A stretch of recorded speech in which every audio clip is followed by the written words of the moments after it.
Visakha IT కారిడార్లో ఆదివారం సాయంత్రం సంగీత జల్లులు కురిశాయి. హోస్ట్ అండ్ హైప్ ఆధ్వర్యంలో మధురవాడలోని ఐటీ సెజ్ వరుణ్ ఈట్స్ వేదికగా నిర్వహించిన జాము రాత్రి జాబిలమ్మ సింగ్ అలాంగ్ కార్యక్రమం అన్ని వయసుల వారిని అలరించింది. ఈ కార్యక్రమంలో సింగర్ తుషార తన గాత్రంతో ప్రేక్షకులను మంత్రముగ్ధులను చేశారు. లైవ్ వోకల్స్ నడుమ పాత కొత్త తెలుగు హిట్ గీతాలను ఆలపిస్తూ ప్రాంగణమంతా సంగీతమయంగా మారింది. కేవలం వినడమే కాకుండా శ్రోతలు కూడా గాయకులుగా మారి తమలోని ప్రతిభను చాటుకోవడం ఈ వేడుక ప్రత్యేకతగా నిలిచింది. ఈ సందర్భంగా సంస్థ వ్యవస్థాపకురాలు లావణ్య, ప్రతినిధులు సుజిత్, అవినీష్ మీడియాతో మాట్లాడారు. యాంత్రిక జీవనం, వారమంతా పని ఒత్తిడిలో ఉండే ఐటీ ఉద్యోగులకు ఈ కార్యక్రమం మంచి ఉపశమనాన్ని ఇచ్చిందన్నారు. ప్రకృతి ఒడిలో ఆహ్లాదకరమైన వాతావరణంలో జరిగిన ఈ వేడుక విభిన్నమైన అనుభూతిని పంచిందని తెలిపారు. గతంలో ఉగాది వేడుకలను వినూత్నంగా నిర్వహించి సక్సెస్ అయ్యామని, భవిష్యత్తులో మరిన్ని ఇటువంటి వినోదాత్మక కార్యక్రమాలతో తాము ముందుకు వస్తామని వారు పేర్కొన్నారు. హోస్ట్ అండ్ హైప్ అనేది ఒక్క ప్రత్యేక సమూహంగా రానున్న రోజుల్లో వినూత్న తరహా కార్యక్రమాలు నిర్వహించే దిశగా పయనిస్తున్నట్లు పేర్కొన్నారు. ఈ కార్యక్రమంలో సంస్థ ప్రతినిధులు, తన్వి తదితరులు పాల్గొన్నారు.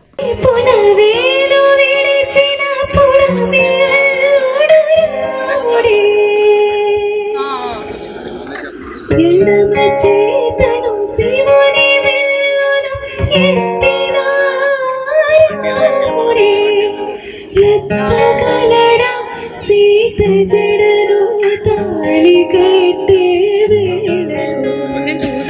రామ చక్కని సీతకి అరచేత ఘోరి ఇంత చక్కని చుక్కకి ఇంకెవరు మొగుడంట రామ చక్కని సీతకి.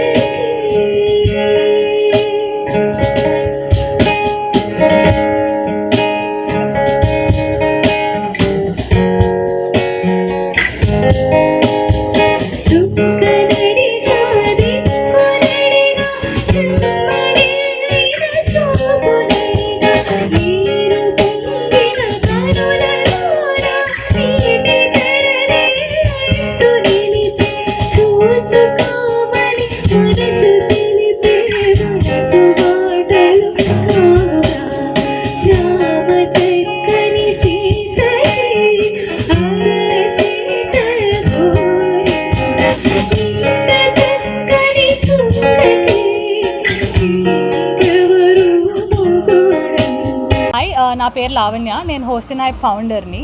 సో అసలు మేము ఈ ఫర్మ్ కానీ ఈ కాన్సెప్ట్ ఎందుకు వచ్చింది అంటే we wanted to build a community around brands అనమాట. సో ఒక పక్కన మేము మా దగ్గరికి వచ్చే బ్రాండ్స్ని హైప్ చేస్తూ అట్ ది సేమ్ టైం మా దగ్గరికి ఎవరైతే ఎక్స్పీరియన్స్ కోసం వస్తారో, లైక్ ఇప్పుడే మా పిఆర్ హెడ్ చెప్పినట్టు వాళ్ళకి కొంచెం రిలాక్సేషన్ ఇవ్వడానికి కొంచెం calm and composed environments create చేస్తున్నాం అనమాట. అందరూ వచ్చి కూర్చుని ఫ్యామిలీతో ఎంజాయ్ చేసి, and this is not just అంటే ఇలాంటి పర్టికులర్ ఈవెంట్స్ చేయాలనే కాదు, మేము ఇప్పుడు ఏదైతే ఉందో ఉగాది ఈవెంట్ ఒకటి చేసాం, అది ఎలా అంటే ఇట్స్ ప్యూర్లీ కల్చరల్ అనమాట. So our whole motive behind that event was to bring culture into everybody. ఎందుకంటే we all run in our daily lifes, కానీ ఉగాది వేడుకలు ఎందుకు పెట్టాము, ఉగాది పచ్చడి ఎలా చేయాలి, దాని తర్వాత చిన్న చిన్న తెలుగు గేమ్స్ కూడా ఆడుకున్నాం అనమాట. So the entire motive around that thing was to bring the culture in. And also ఇప్పుడు జామురాత్రి జాబిలమ్మ చేస్తున్నాం. So this started with 120 members. యాక్చువల్గా మేము ఫస్ట్ టైం చేసినప్పుడు అయితే అది మేము వైజాగ్లో ఫస్ట్ జామింగ్ సెషన్ అనమాట. ఆల్రెడీ మీరు హైదరాబాద్లో చాలా జామింగ్స్ చూసే ఉంటారు. The jamming culture is already out there in Hyderabad. So all our intention was to bring it here వైజాగ్లోకి, బికాజ్ మన వైజాగ్లో కూడా జనాలు వస్తారు, బట్ ద ప్రాబ్లమ్ ఏంటి అంటే they don't have an opportunity to come out.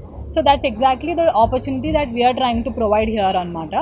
So అదే ఇంకా పాటలు అవన్నీ ఇట్స్ కామన్ హియర్. సో మాకు హైదరాబాద్ నుంచి తుషారా అని ఆర్టిస్ట్ వచ్చారు. లాస్ట్ టైం కూడా తన్నే ప్లే చేశారు. దిస్ టైం కొంచెం బిగ్గర్ అండ్ బెటర్గా ప్లాన్ చేద్దామని చెప్పి ఈసారి 280 మెంబర్స్ వరకు 300 మెంబర్స్ వరకు వచ్చారన్నారు. సో ఇది కంప్లీట్గా గూగుల్ ఫామ్ మీదే నడుస్తుంది అనమాట. సో ఇప్పుడు మీకు మేము చాలా ఇన్స్టాగ్రామ్లో మార్కెటింగ్ చేసామన్నమాట. If you come across this video or something, అక్కడ లింక్ ఉంటుంది, మీరు డిఎం చేయగానే లింక్లోకి వెళ్ళి అక్కడ పేమెంట్ ఉంటుంది. వన్స్ పేమెంట్ చేసుకున్నాక ప్రతి ఒక్క రిజిస్టర్ అయిన మనిషికి వీఆర్ సెండింగ్ యూనిక్ కోడ్స్ అనమాట. సో ఆ కోడ్స్ ద్వారా లోపలికి ఎంట్రీ ఉంటుంది. సో మా టీం నుంచి మేము యూత్కి ఏం మెసేజ్ ఇద్దాం అనుకుంటున్నాము అంటే it's always good building communities around. It's okay you have friends, but when you have a community around like ఇంతమంది దగ్గరికి వచ్చి మాట్లాడి మింగిల్ అయినప్పుడు ఆ ఎక్స్పీరియన్స్ అంతా వేరు. So we wanted to give that, we want to give a community experience to youth అంతే. Hi, నా పేరు సుజిత్, హోస్ట్ అండ్ హైప్లో లాజిస్టిక్స్ మేనేజర్ని. సో బేసిక్గా మేము ఈ ఈవెంట్స్ ఎప్పుడు స్టార్ట్ చేసామంటే లాస్ట్ ఫెబ్లో ఆర్ ఫస్ట్ ఈవెంట్ జరిగిందనమాట, జామురాత్రి జాబిలమ్మ అని. అది Feb 8న మేము ఫస్ట్ ఈవెంట్ చేయడం జరిగింది ఇక్కడ సాగర్ నగర్లో. అది అయిపోయిన తర్వాత నెక్స్ట్ ఒక ఎక్స్పీరియన్షియల్ మార్కెటింగ్ కూడా చేసాము, లైక్ ఒక కాఫీ మూవ్ అండ్ బ్రూ అని చెప్పేసి అది మన ఇక్కడ ఐటీసెస్లో చేసాము. ఆ తర్వాత రీసెంట్గా ఉగాది కల్చరల్ ఈవెంట్ ఒకటి ప్లాన్ చేసాము, అది కూడా చాలా సక్సెస్ఫుల్గా రన్ అయ్యింది. ఇప్పుడు next the return of Jamurathri జాబిలమ్మ అని చెప్పేసి ఇప్పుడు ప్లాన్ చేసి ఇప్పుడు జరుపుతున్నాం ఈవెంట్. ప్రెజెంట్ ఇంకొక ఫ్యూ మినిట్స్లో స్టార్ట్ అవబోతుంది. పేరు అవ్నీష్, నేను పిఆర్ హెడ్ని ఈ టీంలో. మీరు చెప్పినట్టు మా టీం మెంబర్స్ చెప్పినట్టు మేము ఒక మంచి ఎక్స్పీరియన్స్ బిల్డప్ చేద్దాం అనేది ఈ ప్రోగ్రామ్ కనుక ఇది ఇంటెన్షన్. మేము వైజాగ్ సిటీ అనే బేస్ ఏం చేసుకోవట్లేదు, వైజాగ్తో పాటు ప్రతి సిటీలో కూడా ఇలాంటి ఈవెంట్స్ ప్లాన్ చేస్తున్నాము. బికాస్ ఇప్పుడు నాన్ ఆల్కహాలిక్ ఈవెంట్స్ అని కొన్ని జరుపుకుంటున్నాం, అలాగా జనాలందరినీ చిన్నపిల్లల నుంచి పెద్దోళ్ళ దగ్గర నుంచి అందరూ ఈ ఎక్స్పీరియన్స్ని మాతో పాటు షేర్ చేసుకొని వాళ్ళు కూడా వాళ్ళ పిల్లలకి వాళ్ళ ఫ్యామిలీ మెంబర్స్ షేర్ చేసుకుంటే కొంత టైం కొంచెం వాళ్ళు హ్యాపీగా ఫీల్ అయ్యే రిలాక్స్ మూమెంట్, అది కూడా మేము వీకెండ్సే ప్లాన్ చేస్తాం ఇలాంటి ఈవెంట్స్ ఏదో. సో దట్ వాళ్ళకి ఆ మెంటల్ ప్రెషర్ అనేది 1 వీక్ 1 మంత్ ఎలాంటివి ఉన్నాయో అవన్నీ కొంచెం ఫ్రీగా రిలాక్స్గా ఉండడానికి ఇలాంటి ఈవెంట్స్కి వస్తే వాళ్ళు కూడా చాలా హ్యాపీగా ఉంటుంది. ఇది ఎప్పుడు కమర్షియల్ ఈవెంట్స్లో మేము చూడట్లేదు, it's not about anything. Just మనం ఏంటంటే ఆ పర్సనల్ ఎక్స్పీరియన్స్ బిల్డప్ చేద్దామని ఇలాంటి ఈవెంట్స్ చేస్తాం. ప్రతి మంత్ కూడా ఒక్కొక్క ఈవెంట్ మేము ప్లాన్ చేస్తున్నాం మీరు అబ్జర్వ్ చేస్తే. సో ఉగాది అనేది జనాలకి ఎలాంటి ఈవెంట్స్ కావాలో అలాంటి ఈవెంట్స్ ఆలోచించుకొని వాళ్ళకి తగ్గట్టు ఫ్రీగా ఎలాంటి ఆలోచన లేకుండా ఇలాంటి ఈవెంట్స్ మా హోస్ట్ అండ్ హైమ్ తరఫున మేము ప్లాన్ చేస్తాము. ఇంకా ఫ్యూచర్లో కూడా బెటర్ ప్లాన్స్ చేసుకుంటాము. సో ఇలా ప్రతి మంత్ ఒక్కొక్కటి ప్లాన్ చేయాలని మేము డిసైడ్ అయ్యాము.